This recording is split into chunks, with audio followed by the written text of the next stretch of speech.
Eh bien, salut à tous.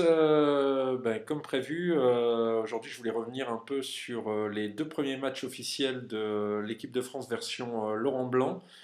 Et le moins qu'on puisse dire, c'est que ça a été un peu le jour et la nuit entre ces deux matchs, puisque le premier match vendredi face à la Biélorussie s'est conclu par une défaite de l'équipe de France à domicile au Stade de France, 1 but à 0.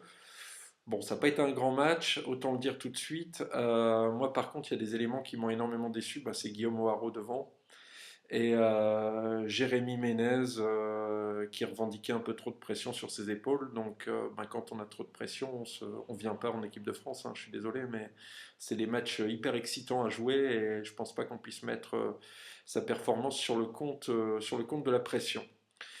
Donc voilà, l'équipe de France s'est inclinée et puis Laurent Blanc a revu un peu son dispositif puisque en Bosnie il y a 2 jours, Laurent Blanc a opté pour un 4-3-3 avec 3 milieux récupérateurs. C'est un schéma que j'ai vraiment adoré avec Alou Diarra devant la défense.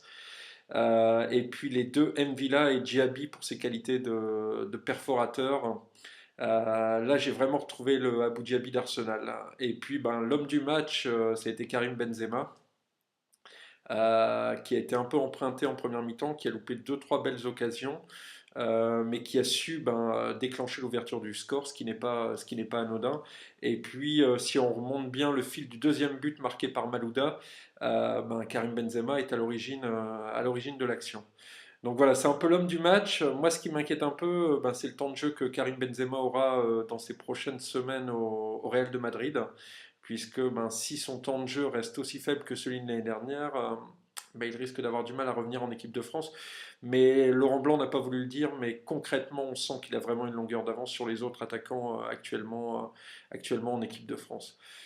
Donc voilà, la semaine internationale s'est bien conclue avec une victoire en Bosnie, 2 buts à 0, qui relance l'équipe de France totalement pour la qualification à l'Euro 2012 dans ce groupe.